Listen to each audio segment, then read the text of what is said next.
You haven't lived until you have seen an Imperial dwarf and one from the mountains arguing about some subject or the other. I had absolutely no idea what they were calling each other, not understanding Dwarvish, you see, but you can tell from the furrowed brows and the colour in their faces that their words were not fit for polite company.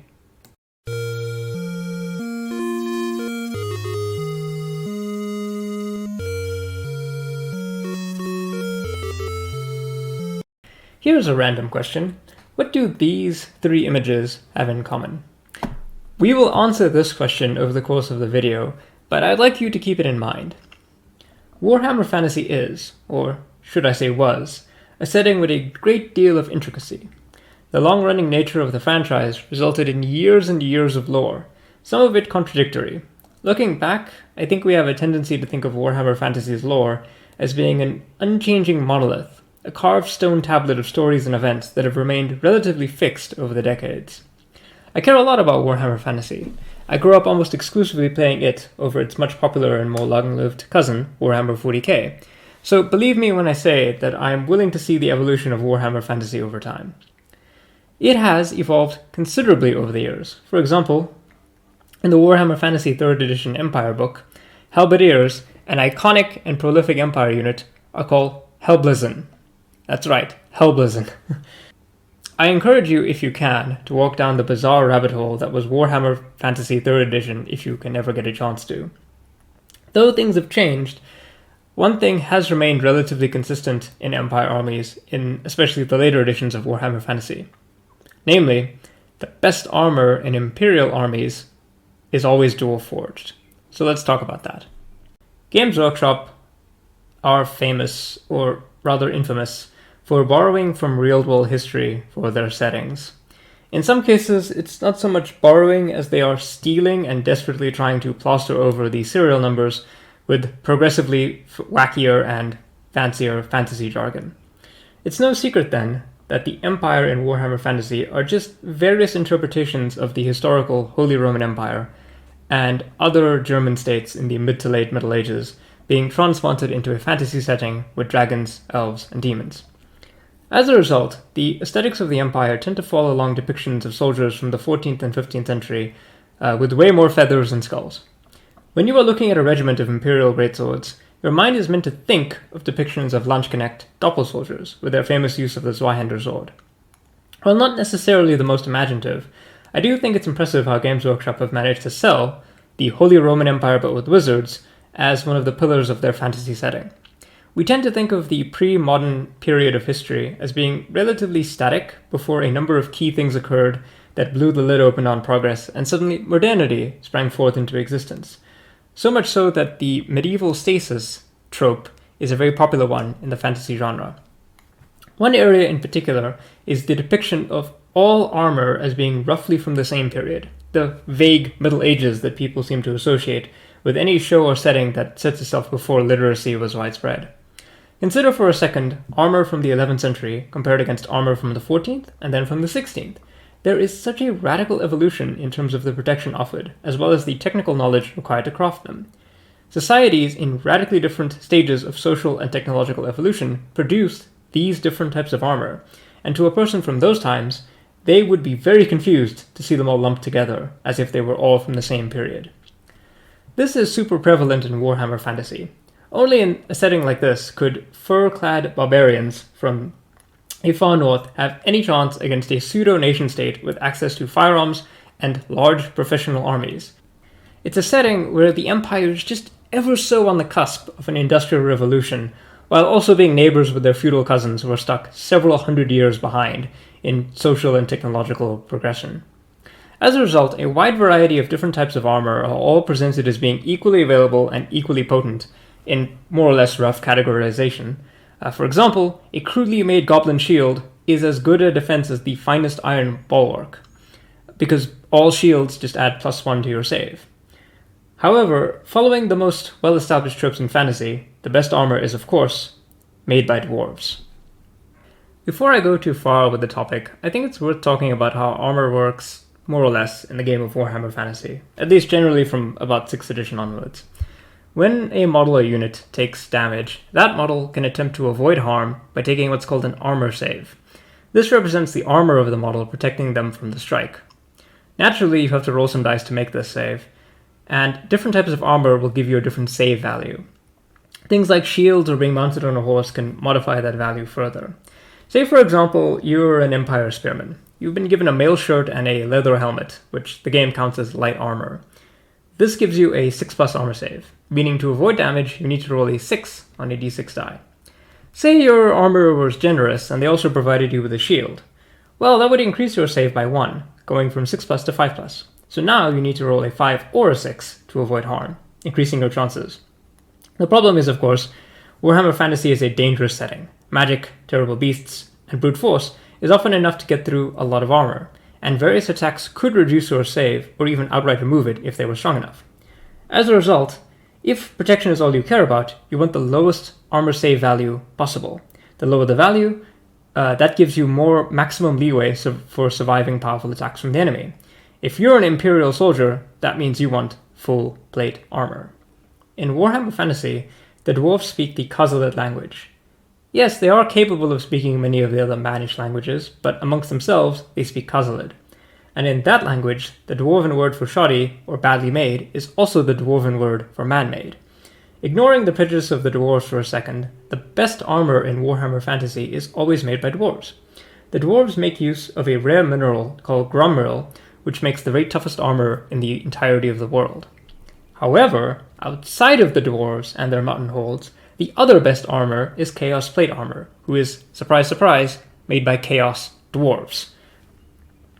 Outside of those two types of armor, one which is made by a rare mineral, and the other which is made by a combination of magic and demon sorcery, and of course a little bit of engineering know-how, the other best type of armor that you can get is something called Imperial Full Plate Armor. Just before you think the setting would acknowledge that humans could actually maybe make something of our own ingenuity, it turns out that all Imperial, quote-unquote, full plate armor is always described as being Dwarf-Forged. Without fail, that is the one quality that stands out when soldiers are equipped with full plate armor, and that is, it is described as being Dwarf-Forged or Dwarf-Made.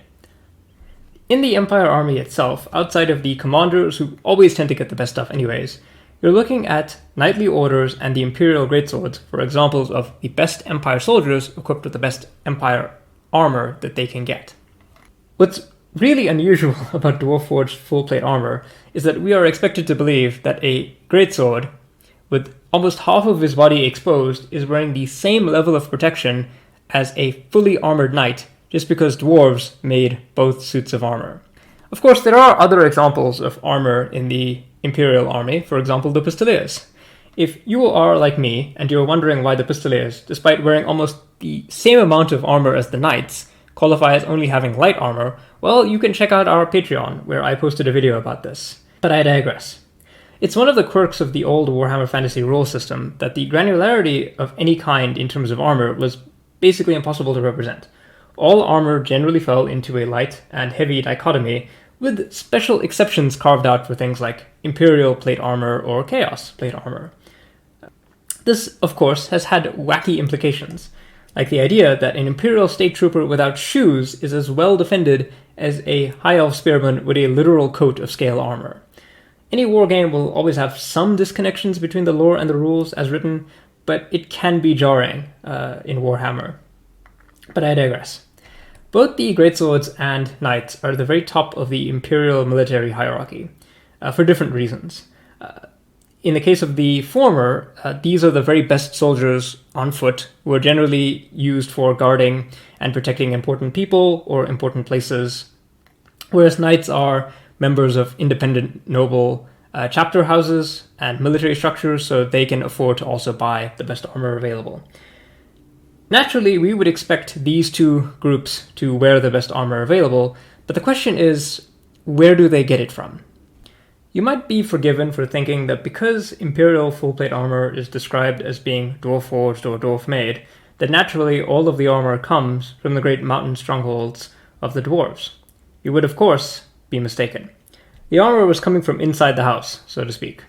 While it's not talked about much, there are actually sizable communities of dwarves who live outside of their mountain homes and instead will choose to live in the cities of mankind, although I'm sure they grumble about the quality of the masonry. Such was the prevalence of the dwarves in the Empire that in the 4th edition Empire Army book, you could take Imperial dwarfs as their own fighting forces, alongside your state troops and other forces. Of course, the dwarves tend to gather in the largest and richest cities, where they can actually make a living by providing their services to the people around them. One such service is, of course, armor making. Dwarves who live in Imperial cities, or just Empire dwarfs, are the ones who actually make all the Dwarf-Forged armor that is so famous for its defensive qualities. And that makes sense. While a very, very wealthy noble might be able to shell out enough gold to convince the famous smiths high up in the dwarven cities to deign to build the armor for a human, perhaps even lay a couple of enchantments upon it, the majority of full-plate armor used by the Empire is produced by dwarfs living inside the Empire, leveraging their skills with the local materials to meet the human demand for high-quality armor. If you're a clan of dwarfs who live in one of the great cities of the Empire, like Nuln or Altdorf, your family would be able to make a fortune by making armor to equip the many nobles of the city and their retinues. That kind of wealth buys protection and status in Imperial society, and even though there's always a lingering threat of prejudice from humans, dwarfs tend to be welcome in the largest cities. So there we have it. Dwarf-Forged armor is mostly made in the Empire by dwarfs who live in Imperial cities, either by exile or by choice. There's nothing fundamentally special about the armor in terms of the materials, but it speaks to the quality of the craftsmanship, and of course the wonkiness of the game system, that essentially real-world full-plate armor is as protective as magically or even demonically forged armor. It's this same armor that allows a normal man to stand against all of the horrors of the Warhammer world, and sometimes even actually triumph. We all have in our minds an idea of what dwarves ought to look like because of the great success of The Lord of the Rings. It was that media that really popularized the idea of dwarves as being hard-working mountain people whose skill with crafting is superlative.